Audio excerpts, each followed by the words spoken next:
sekian, 8 kali pemberangkatan sudah 300-an.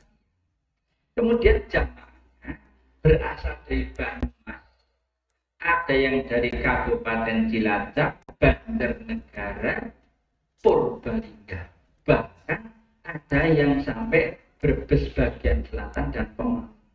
Ini yang terjadi. Bahkan untuk bulan November nanti kita sampaikan bahwa Satur akan memberangkatkan jamaah umroh dari Sorong, Irian Jaya, tanggal 2 November. Luar biasa, tepuk tangan. Terima kasih. Kalau Bapak dari itu tepuk tangan berarti mendukung. Terima kasih. Ini Satur kali ini seperti itu memberangkatkan. Bapak yang saya hormati, ini yang akan kita berangkatkan di Pangapunten, kita tidak hanya memberangkatkan Piantun Banyumas, tetapi Banyumas plus Kebumen, Brebes, serta daerah ini sudah mulai melangkah luar biasa. Untuk itulah Bapak dan Ibu, maka kami sadar bahwa personil Satur hanya berapa pintir. Kami tidak bisa bertindak dan berbuat sendiri tanpa bantuan dukungan dari seluruh. Untuk itulah maka di kesempatan baik ini kami tegaskan, kami mohon kepada Ketua PWR, mohon doanya Bapak, mohon restunya, mohon dukungannya spiritual maupun yang lain-lain. Kalau kami mohon nanti untuk bisa kemudian juga kepada Ketua PDM sejajarannya, meskipun sudah ke depan, maka Pak Ketua PDM dan jajarannya jangan bosan-bosan. Kalau ada kesulitan kami sambat, kalau ada kebutuhan kami sambat, tapi ada senangnya kadang-kadang kami lupa Pak PDM. Ya, kemudian juga kepada seluruh BCM, agen, mitra, dan sebagainya. Kami tidak bisa mencari jamaah ke sana. Mohon dengan kerendahan hati, kami mohon dukungan bantuan di seluruh BCM, mitra, agen, dan perwakilan di seluruh yang ada, kami mohon bantuannya. Kemudian juga kepada Rumah Sakit Islam. Terima kasih Bapak Direktur. Beliau sibuknya bukan main, tapi menyempatkan hadir. Terima kasih sekali lagi, tidak hanya hadir, setiap tahun beliau memberangkatkan jamaah umroh dari karyawan gadis. Tidak hanya sedikit, setidaknya biasanya yang sudah itu 8 sampai 10 jamaah karyawan. Biasanya suaminya atau istrinya itu ikut. Ini luar biasa. Yo, maka untuk itu terima kasih sekali kami sampaikan kepada umum RSI Purwokerto memberikan kontribusi yang luar biasa kepada besarnya. Ke depan juga insya Allah UMP akan muncul, karyawan UMP juga banyak yang umrohnya lewat. Maka kami nanti akan soal meskipun ada yang lewat sini, saya tahu ini karyawan UMP banyak, tapi tidak lewat rektornya. Nanti maka kami akan soal Pak Rektor, mohon dukungannya, karyawan UMP akan umroh lewat Satur. Syukur ditalangi itu, ditalangi separuh. Terima kasih. Kemudian kepada seluruh jamaah, ini fakta. Kami ada jamaah baru daftar. Saya tanya, penjangan kok tahu Satur dari mana? Dari jamaah yang berangkat kemarin. Ngajak saya untuk ikut di sini. Wah, jadi alhamdulillah kepada para jamaah ini yang memasarkan Satur. Kalau dapat kalau ada baiknya Satur, sampaikan kepada klien kami. Kalau ada kurangnya, sampaikan kepada kami untuk berbaikan. Bapak dan yang saya hormati, juga seluruh termasuk jamaah yang akan datang bulan November, bulan Januari, kami tunggu untuk partisipasinya, untuk marketingnya supaya kita dalam membesarkan satu. Saya kira bebannya seperti ini. Berhubungan waktu saya akan lebih banyak, tapi kan yang keterbatasan waktu. Sekali lagi terima kasih atas dukungan Bapak dan Ibu membesarkan satu. Dan mohon maaf kalau ada yang kurang. Dan sekali lagi kami selalu teman-teman selalu berpatokan bukan profit oriented, tetapi kita berpatokan pada satu ya. Alhamdulillah minasyaitonirrajim, mayyasfa' syafa'atan hasanatan yakun lahu nasibun minha. Barang siapa memberikan kemudahan, pertolongan, layanan untuk hal-hal yang baik, maka Allah pasti akan memberikan bagian pahala. Maka siapapun yang membesarkan tur lillahi ta'ala, memberikan layanan calon jamaah, insya Allah penjalan akan mendapatkan pahala dari Allah Subhanahu. Demikian yang kami sampaikan, kurang lebihnya mohon maaf. Assalamualaikum warahmatullahi wabarakatuh.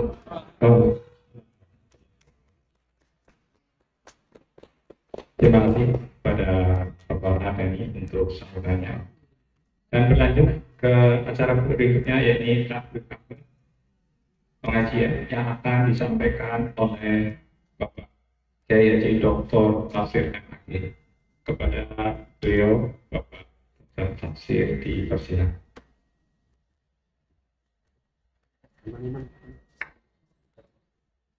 Assalamualaikum warahmatullahi wabarakatuh.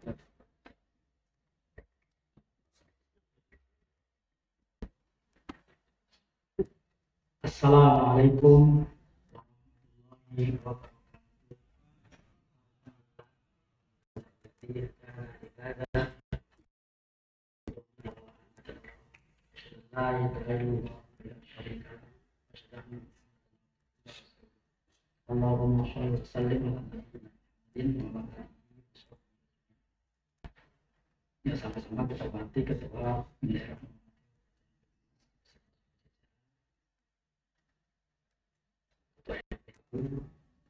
KPH Surya Al-Maktur, Direktur Rumah Sakit Islam, Bapak Ibu jamaah umroh dan saya hormati.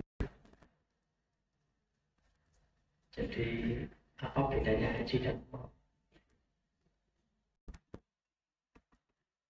Bedanya hanya pada waktu. Kalau haji ibadah yang waktu dan tempatnya bersama, itu haji. Tapi kalau umroh itulah umroh adalah umroh, ya ibadah sepanjang umroh. Makanya umroh tidak antri, waktunya tidak bersama. Tapi kalau haji itu ibadah yang waktu dan tempatnya bersama, itu haji. Makanya antri. Maka saya berusul, boleh nggak sih apa di Mekah? Ya, boleh nggak taruh di Mekah? Kenapa kita antri? Karena kita berada pada tempat yang sama dalam waktu yang sama. 4 juta orang kumpul di tempat yang sama. Jika tidak bisa lebih dari 4 juta orang, akhirnya kemudian Saudi mengambil keputusan kebijakan 1000 banding 1. Setiap 1000 muslim hanya 1 yang berhak ibadah haji. Karena apa? Karena tempatnya, waktunya berhak. Nah pertanyaannya, bolehkah dimekarkan al-haji? Kalau Arafah bisa dimekarkan, kan bisa menampung 10 juta orang. Kan antrinya nggak terlalu banyak. Pertanyaannya, apakah batas geografis Arafah itu ibadah atau mahal? Kalau ibadah berarti ya sudah apa adanya. Cuma pertanyaan, apakah Nabi pernah buat batasan Arafah? Pernah disampaikan pada majlis taklim. Coba dikaji ulang, bolehkah Arafah di negara? Karena haji adalah kostum Makkah lidahil ibadah, memasukkan diri ke kota Mekah untuk ibadah. bukan untuk yang lain kalau itu, bukan untuk shopping, bukan untuk traveling, tapi untuk ibadah. Dan hanya Mekah, tidak ada hubungan dengan Madinah. Madinah sekali tidak masuk rangkaian haji secara fikih, secara syar'i, karena hanya pos di Mekah. Sehingga kalau ingin singgah nggak usah ke Madinah, cukup di Mekah. Tapi mosok sudah sampai Arab hanya sampai Mekah. Tapi satukan Mekah dan Madinah, tapi nggak ada hubungannya Madinah dengan haji. Haji hanya di Mekah. Tapi karena Madinah juga kota suci, maka jadi rangkaian Mekah dan Fatihul Haji nggak ada Madinah. Maka biar tidak memberati petugas haji, mungkin ke depan Arba'in dihapus. Nah, Arba'in dihapus karena itu membebani petugas. Dibayangkan hanya 9 hari harus 40 waktu sholat jamaah. Padahal kan hanya 9 hari. Kalau sehari 5 pas terlambat sekali, kurang dari 50. Cuma lain lah petugas hajinya. Ya. Sehingga di Madinah lebih capek daripada di Mekah. Karena Bapak Ibu dituntut lebih selalu. Nah repotnya ketika City Tour, maunya City Tour sak Madinah dikelilingi semua, tapi 30 menit sebelum duhur harus sudah di Masjid Nabawi. Akhirnya City Tour tak tergopok karena harus 40 sholat jamaah. Maka kemarin Kementerian Agama akan kita hapus Arba'in sebagai prosedur di haji, bahwa KBH mengatakan itu urusan KBH, tapi tidak ada dalam prosedur kemenang, sehingga tidak membebani petugas kemenang untuk 40 untuk Arba'in. Sehingga nanti Bapak Ibu turunnya leluasa, nggak usah tak pantang jamaah harus di Masjid Nabawi, Bogor dan Asar, sehingga bisa sholat jamaah duhurnya dan asarnya di Qiblatain, di Masjid Qiblatain, atau di masjid di Uhud gitu ya, Qiblatain, masjid dua kiblat. Kenapa ada masjid dua kiblat? Ya, begitu Nabi sampai di Madinah, ya Nabi itu selalu kultur, gitu ya. Salah satu sifat Nabi itu selalu kultur. Begitu sampai di Madinah, tapi harapannya orang Yahudi berbaik hati pada Nabi, maka Nabi mengubah kiblat sama dengan Yahudi, yakni menghadap ke Baitul Maqdis. Begitu sampai di Madinah, Nabi mengubah kiblat dari Masjidil Haram ke Baitul Maqdis. Harapannya orang Yahudi berbaik hati pada Maqdis. Berlangsung 16 bulan. Di 16 bulan, Nabi kembali diperintah Allah untuk kembali ke Masjidil. Tapi dulu belum ada HP, gitu. Belum ada. Sehingga info perubahan kiblat itu belum sampai ke Madinah. Sehingga begitu sedang sholat, ini banyak berbeda kitab ya. Ada yang menyebut ketika sholat duhur, ada yang menyebut ketika sholat. Ketika di Madinah Nabawi sedang sholat asar, menghadap ke Baitul Maqdis, tiba-tiba ada sahabat yang teriak-teriak bahwa arah kiblat kita telah berubah kembali ke Masjidil. Sehingga dalam pada sholat mereka mengubah arah kiblat yang tadinya ke Masjidil Haram dan berubah ke yang tadinya ke Baitul Maqdis berubah ke Masjidil Haram, sehingga berubah dalam keadaan sholat. Cuma saya nggak pernah ngerti bagaimana posisi imam gitu, dan mungkin imam bisa imam di depan. Saya belum pernah membaca bagaimana posisi imam ketika kemudian ada info. Kalau jamaah jelas berubah arah, tadinya ke arah Masjidil Maqdis pindah ke Masjidil Haram. Tapi bagaimana imamnya itu?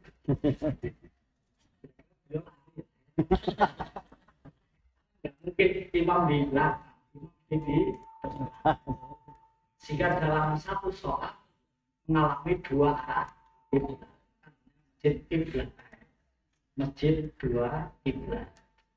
Tapi Bapak Ibu harus mengejar arbain, akhirnya hanya di masjid kiblat hanya lewat, tidak sempat sholat, tergantung si tidurnya dalam mengatur lah ya. Kalau arbain dihapus, Bapak Ibu sholat durasanya bisa di Alena itu tidak di Masjid Nabawi, karena seolah Arba'in sudah menjadi sunnah gitu. Sehingga kalau nggak Arba'in nggak ada nggak betul.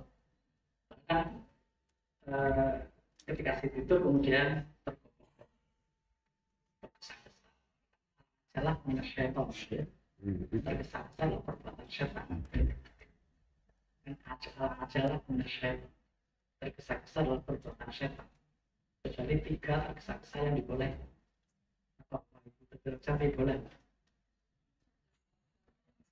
Tergesa-gesa boleh. Ya, yang pertama adalah bayar utang. Gitu. Boleh tergesa-gesa bayar utang. Nggak usah ke salon dulu dandan, nggak usah. Walaupun kusut tahu utang, bayar utang senang yang disahur kan itu. Senang. Daripada kandang mepis tapi kamu tuh nggak sakit. Menyakitkan, nanti kamu tahu kenapanya, misalnya boleh saya bayar. Kenapa bisa bayar utang boleh? Ya karena berat bayar utang. Cina, apa pekerjaan paling berat orang Cina, pekerjaan paling berat bayar utang. Maka mereka banyak yang utang gitu. Pekerjaan paling berat sudah punya zaman emang Bapak Ibu mana nggak sih romanya sudah punya zaman kecuali pas oleh bank gitu itu lain lagi karena disiplin kalau tidak disita. Tapi kalau utang sama teman Bapak Ibu disiplin nggak sih? Kalau Bapak Ibu utang jangankan pada Muhammadiyah disiplin nggak sih?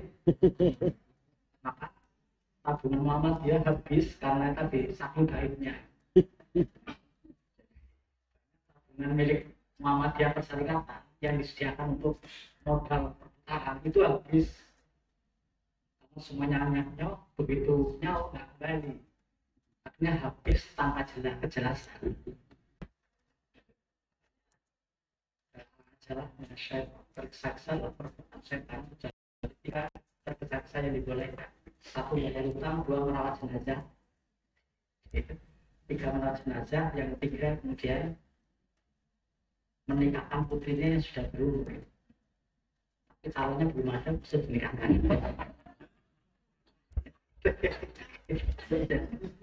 Menikahkan putrinya sudah berumur. Boleh tergesa-gesa. Resepsi boleh ditunda, tapi ditunda.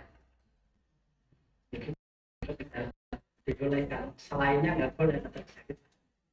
Tidak mudah ya, tidak tergesa-gesa. Bapak Ibu cermati sehingga haji atau umrah adalah perintah ibadah dan itulah kostum Makkah, hanya di Makkah. Kalau Surya amanah ingin singkat sehingga lebih murah, hanya Makkah saja itu. Nggak usah sampai ke Madinah. Syarat rukun umrah sah, syarat rukun haji sah, hanya sampai di Makkah. Paling diprotes ya. Kalau sudah sampai Arab mau tidak sampai ke Madinah. Tapi secara syariat tidak ada masalah. Karena Madinah bukan rangkaian haji, Madinah bukan rangkaian umrah secara syariat. Tetapi di Senani Jamaah secara wisata itu ya, seperti tidak sampai ke Maka ke depan kalau perlu ya 3 kota suci, maka Madinah, kemudian Palestina. Madinah dan Palestina. Dijajah oleh Israel. Satu-satunya negara di dunia yang belum merdeka adalah Palestina. Jadi tahun 2024 belum merdeka, itulah Palestina. Satu-satunya negara dunia yang belum merdeka. Nah, salah satu yang tidak boleh dilakukan kepada negara yang belum merdeka, tidak boleh memegang senjata. Sehingga Palestina sebabak belur apapun tidak boleh memegang senjata. Nyerangnya pakai ormas dari Libanon. Itu nggak boleh melawan depan-depan di Palestina. Aturan PBB tidak boleh negara mereka memegang senjata. Pertanyaannya, siapa yang buat aturan itu? Yang buat aturan itu adalah penguasa dunia. Siapa penguasa dunia? Yahudi dan Nasrani. Kenapa mereka menguasai dunia? Karena mereka menguasai ekonomi dan teknologi. Sementara umat Islam hanya sibuk di masjid dan takbir. Umat Islam hanya sibuk di masjid dan di rumah takbir. Hanya umat Islam tidak menguasai ekonomi, tidak menguasai teknologi. Menjadi negara yang dikuasai orang lain. Ditambah umat Islam seperti khotbah seperti kita kan selalu ngomong jabatan nggak penting, apalah artinya jabatan kan gitu ya, apalah artinya dunia kan gitu, dunia panah mati tidak dibawa kan itu khotbah kita ini kan. Itu khotbah kita. Dunia di orang lain. Maka Bapak Ibu jangan ragu ngomong para penting, dunia nggak penting. Dunia sekalipun tanah penting karena dunia menentukan kesokan kita. Emangnya bisa masuk ke tanah dunia? Nggak bisa. Untuk ke surga harus lewat dunia nggak penting. Maka penting maaf. Ini umat Islam bodoh mundur gara-gara para ustadz. Kalau bodoh mundur miskin gara-gara para ustadz. Karena para ustadz kalau khotbah, apalah artinya tata, apalah artinya dunia. Kalau nanti tidak dibawa, akhirnya dunia diambil orang lain, ekonomi diambil orang lain. Yang paling konkret, kita berapa ngirim jamaah umroh, kita berapa ngirim jamaah haji, paling banyak sedunia. Pertanyaannya, siapa yang ngirim jilbab ke Arab Saudi? Siapa yang ngirim jilbab ke Masjidil Haram, Madinah Baru? Bapak Ibu baca, made in siapa? Seperti itu. Made in siapa? Sajadah. Made in siapa? Jilbab. Semua Cina. Umat Islam Indonesia setiap 10 meter ada toko jilbab. Tanyanya, kenapa nggak bisa menembus Madinah Baru? Kenapa nggak bisa menembus, tidak bisa menembus Arab Saudi? Yang mengasih Cina, yang mungkin ateis. Sehingga mungkin baju ihram yang Pak Bud pakai itu orang ateis yang buat gitu kan. Jadi baju ihram yang bawa pakai itu yang buat adalah Cina. Apakah Cina mungkin kayak juga?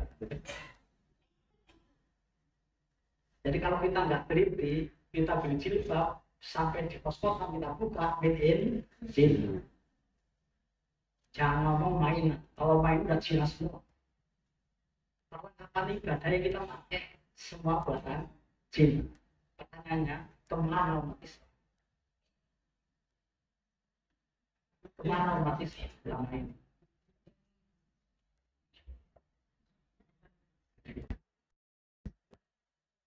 masuk baju itu aja Cina, sajadah Cina, jilbab Cina. Setelah dipakai umat Islam, dianggap baju yang paling sakral, baju yang paling suci, yaitu baju ihram. Nah, sehingga orang ateis, komunis yang tiap hari di WA kita seneni gitu kan. Setiap saat kita marahi, tapi produknya kita pakai untuk ibadah yang paling suci, yaitu di hadapan semua Cina semua. Itu ya mungkin Pak Martin tidak salah, ini gara-gara topik para ustadz ini ya, dengan ngomong dunia nggak penting kan. Anggap dunia nggak penting, akhirnya dunia diambil orang yang tidak buat aturan. Dunia diatur mereka. Salah satunya tidak boleh membuka senjata negara yang belum merdeka. Nasibnya Islam mayoritas di Palestina.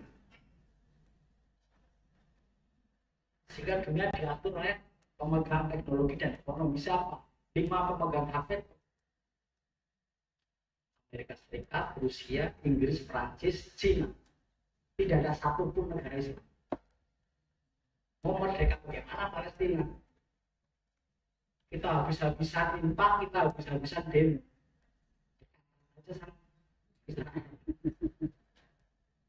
PBB sepakat kita merdekakan, Amerika langsung saya veto, selesai PBB. Cukup satu negara hafid ngomong tidak jadi merdeka. Pertanyaannya, kapan Palestina merdeka? Sampai benjut kita demo, nggak ada artinya. Itu karena Islam mengabaikan dunia, karena umat Islam mengabaikan ekonomi. Sehingga hanya sibuk ibadah di Masjid Nabawi, ibadah di Masjid Haram, tapi lupa jual beli, tapi lupa pasar. Mungkin kita perlu belajar dari Abdurrahman bin Auf. Di Sirah Nabawiyah sangat jelas dijelaskan. Di Bukhari juga jelas. Di salah satu Sahih Bukhari dengan ada satu bab berbunyi babu ikhwa'in nabi salah kainal majrin wa ansor. Yang di situ menjelaskan bagaimana Nabi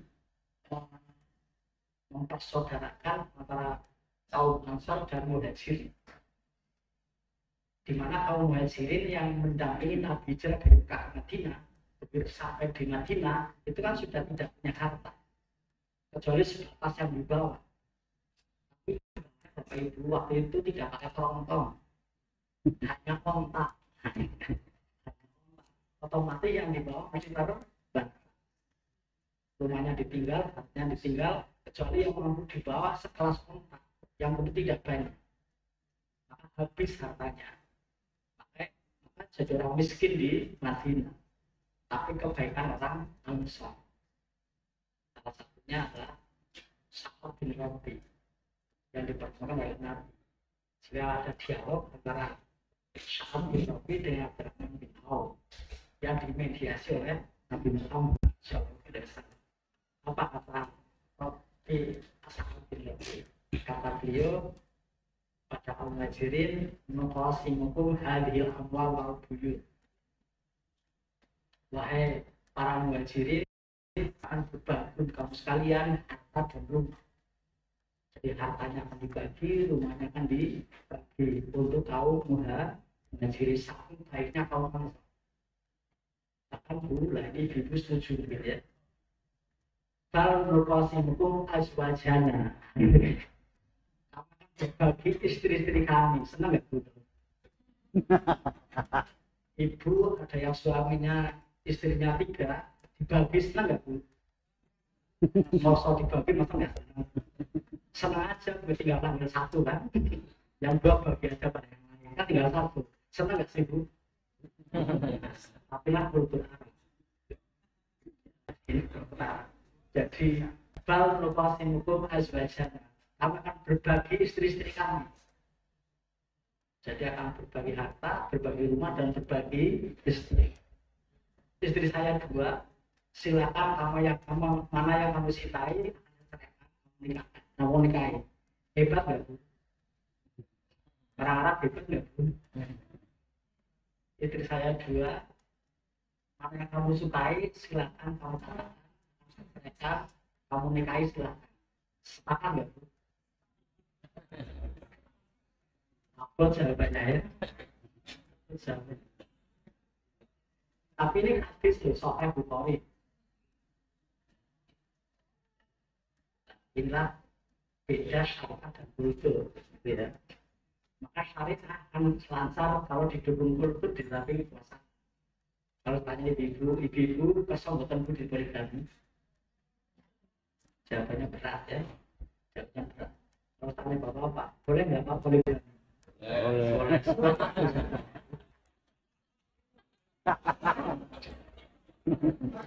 Jadi ibu jawabannya berat, bapak-bapak senang.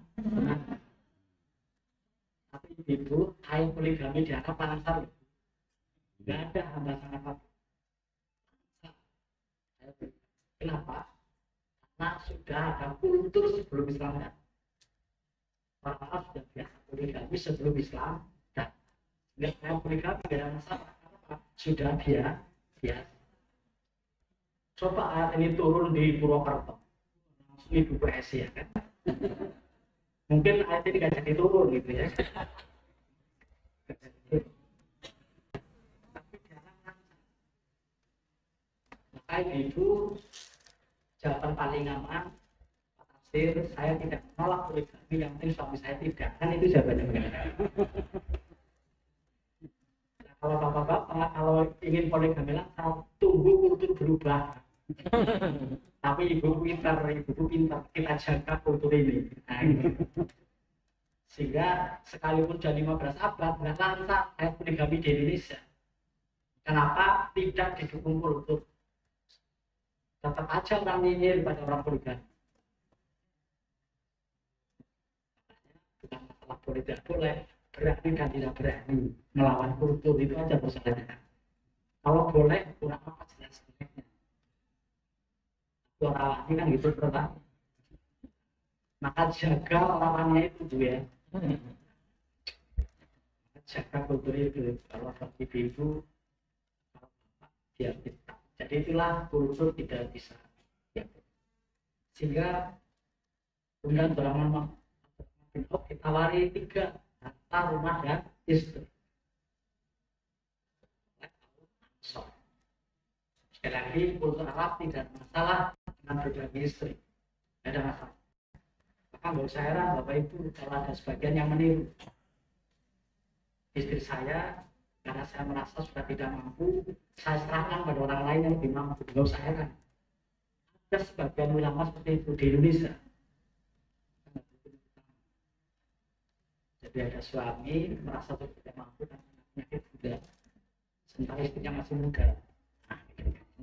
Kata seorang pengusaha yang masih kaya raya, masih mampu ekonomi dan fisik, kemudian istri saya ceraikan, tolong kamu nikahi, menjadi istri ketiga. Tapi tolong saya dinafkahi setiap bulan.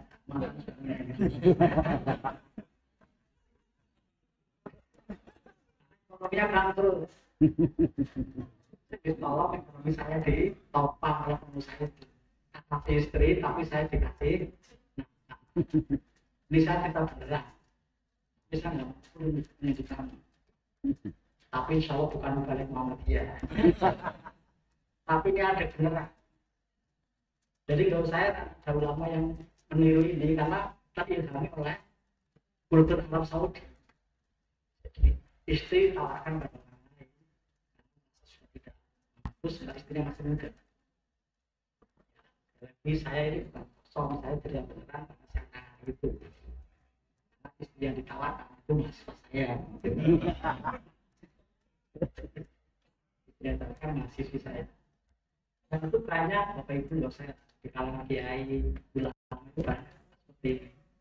Yang tidak ada hanya Muhammadiyah.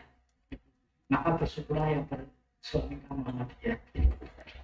Tidak ada kultur ini. Nah, cuman Abdurrahman bin Auf luar biasa.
Hebatnya jawaban Abdurrahman bin Auf adalah Al-Masar tadi beliau mengatakan lah ada nabi, kami nggak butuh itu semua. Saya nggak butuh bantuan rumah, saya nggak butuh bantuan, saya tidak butuh bantuan istri. Tetapi duluna ilas, tunjukkan pada saya di mana, tunjukkan di mana di mana ada. Sehingga di pasar itulah nafasiku warna tajin. Pasar saya akan berusaha, di pasar akan berbisnis. Mau belum, insya Allah di pasar kami akan menjadi orang kaya. Sehingga pasar, pertanyaannya, kemana orang ini menguasai pasar? Pasar dikuasai orang, saya menyebut pasar Madinah dan pasar di Mekah. Pasar sekeliling Mekah dikuasai Cina, pasar sekeliling Madinah dikuasai Cina. Kenapa yang mengikuti sahabat ke Cina bukan umat Islam? Bahkan kalau saya baca di Al-Qur'an Muhammadiyah, begitu ngomong pasar isinya negatif. Pasar tempat mereka setan itu yang ditunjukkan. Pasar tempat mereka setan, pasar tempat terburuk bagi orang Islam. Ini mesti hati salafi. Yang buat orang Islam jadi tidak menguasai ekonomi, tidak menguasai teknologi. Umat Islam di bulan-bulanan. Sekali lagi, umat Islam sedang banyak mengimpor jamaah, mengimpor jamaah haji, mengimpor jamaah umroh. Ke depan jangan hanya mengimpor jamaah, juga mengimpor komoditas berupa dagang, mengilhami dari semangat Abdurrahman bin Auf ketika hijrah. Tidak butuh bantuan harta, tidak butuh bantuan rumah, cukup LPHU, Direktur Surya Amanah Wisata, tidak butuh bantuan dana dari PDN. Tunjukkan di mana ada pasar. Membangun Surya Amanah Wisata menjadi PT yang kuat mengumrohkan jemaah, tidak hanya membangun umat yang makbul umrohnya, tapi juga membangun ekonomi umat yang kuat. Dan itu sangat umroh nanti jangan hanya ibadah, tapi membaca fenomena ekonomi di Makkah dan Madinah. Karena sedih kan kita itu. Sehingga Bapak Ibu nanti saat juga belajar, jangan hanya ibadah. Masuklah namanya pusat kajian Masjid Nabawi. Ya, tapi nanti ada ruang panjang. Di terjemahan bahasa Indonesia itu adalah pusat kajian Masjid Nabawi. Di ruang ini ditampilkan bagaimana Arab sebelum Islam datang. Ya, pakai gambar-gambar juga istilahnya. Jadi misalnya rumah Nabi itu ya ada rumah-rumah dari Nabi yang dibuat dari pelepah kurma, di situ ada. Jadi suasana Arab sebelum Islam sampai Islam datang sampai wafatnya Nabi Muhammad SAW, termasuk daftar istri di situ. Daftar istri Nabi, berapa bu daftar istri Nabi? Kalau versi pusat kajian Nabawi, istri Nabi jumlah 11. Dinikah paling muda Aisyah, dinikah ketika umur 9 tahun, dilamar ketika 6 tahun. Ini bisa pelanggaran itu ya. Pernikahan ini pelanggaran undang-undang ya. Jadi dinikah 9 tahun, dinikah paling tua Saudah. Dinikah paling tua versi Masjid Nabawi. Nanti versi kitab lain beda lagi. Jadi versi kajian Masjid Nabawi, dinikah paling muda adalah Aisyah, dinikah paling tua adalah Saudah. Ketika dinikah ketika usia 55 tahun. Tapi yang lain-lain berapa kali Nabi perang apa saja di situ ada.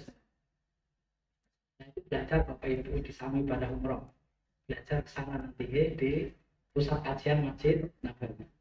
Dan yang ketiga, pahamnya ekonomi Masjid Haram, pahamnya pasar di Masjid Nabawi yang semua dikuasai jin. Maka Bapak Ibu pulang langsung emosi, gitu ya, emosi buat jilbab. Maka jilbab orang Indonesia tidak bisa bersaing dengan jilbab produk Cina. Harganya 10 real jilbab Cina.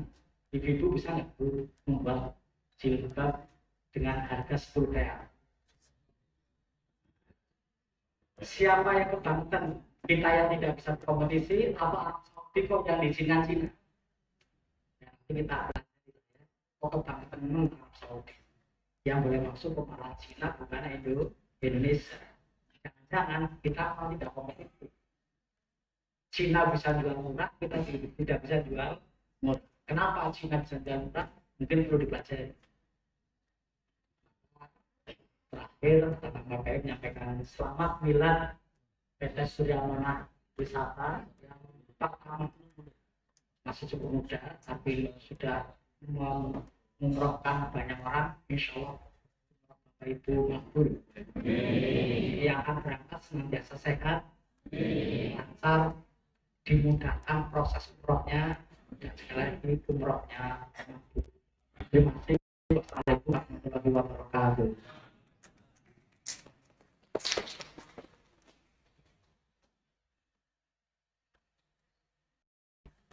Pada Pak si Dr. Tafsir untuk usianya pada siang hari ini.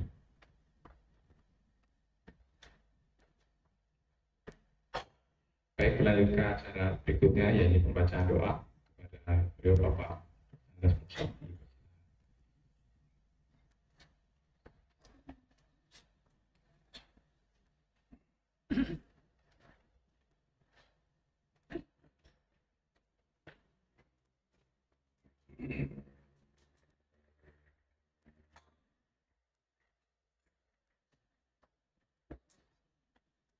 Bismillahirrahmanirrahim. Assalamualaikum warahmatullahi wabarakatuh.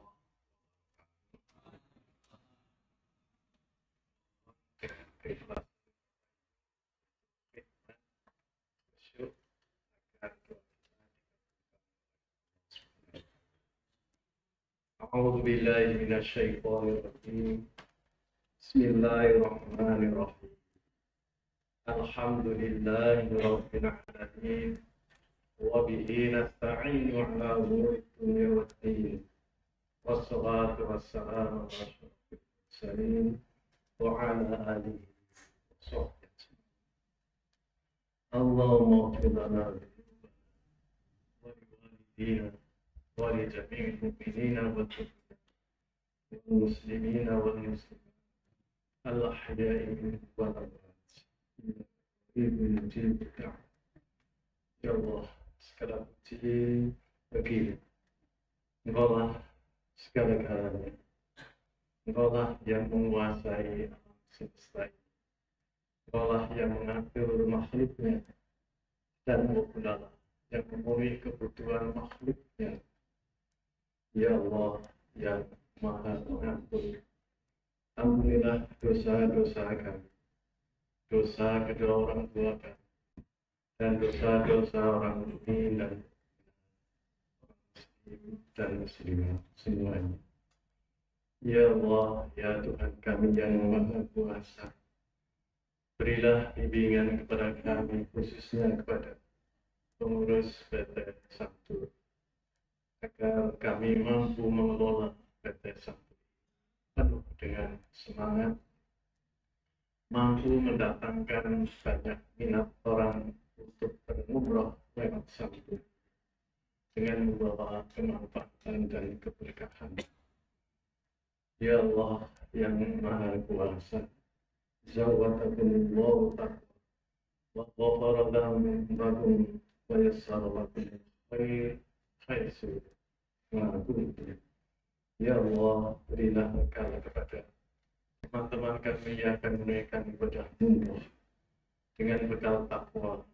Alhamdulillah mereka, dan mudahkanlah dalam melaksanakan ibadah umrah mana saja mereka.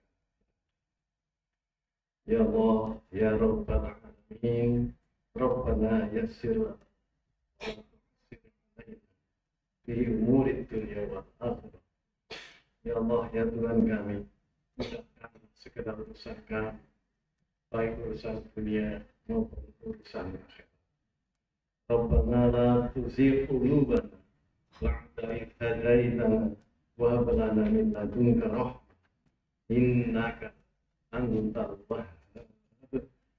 Ya Allah, ya Tuhan kami, berilah kami banyak rahmat, banyak kasih, agar kami senantiasa menuju jalan yang lurus.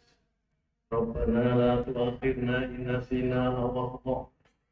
Rabbana wa la tahmil 'alaina isra kama hamaltahu 'ala alladziina min qablina. Rabbana wa la tuhammilna ma la taqata lana waghfir lana warhamna anta maulana wansurna. Rabbana taqabbal minna innaka antas sami'ul 'alim. Subhana rabbika rabbil 'izzati 'amma yasifun wa salamun 'alal mursalin walhamdulillahi rabbil 'alamin. Assalamualaikum warahmatullahi Salam. Terima kasih. Pertanyaan sama. Nah, Bapak dan Ibu sekalian, karena ini sudah masuk Jumat dan masih ada sebagian doorpress, perlu kami informasikan bahwa mohon nanti bisa di-break untuk sholat dulu, tapi mohon untuk Bapak Ibu khususnya yang alumni umroh, karena kami memiliki voucher 5 voucher senilai 5A 5 juta untuk kita bagikan pada Bapak Ibu alumni umroh yang aktif. Jadi mudah-mudahan nanti setelah sholat bisa kembali lagi pada Bapak sekalian untuk dipersilakan untuk sholat asar. Ya, assalamualaikum warahmatullahi wabarakatuh.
Mohon maaf kalau orang dari unsur PCM nanti setelah selesai sholat mungkin bisa kembali ke dari PCM maupun dari mana. Terima kasih.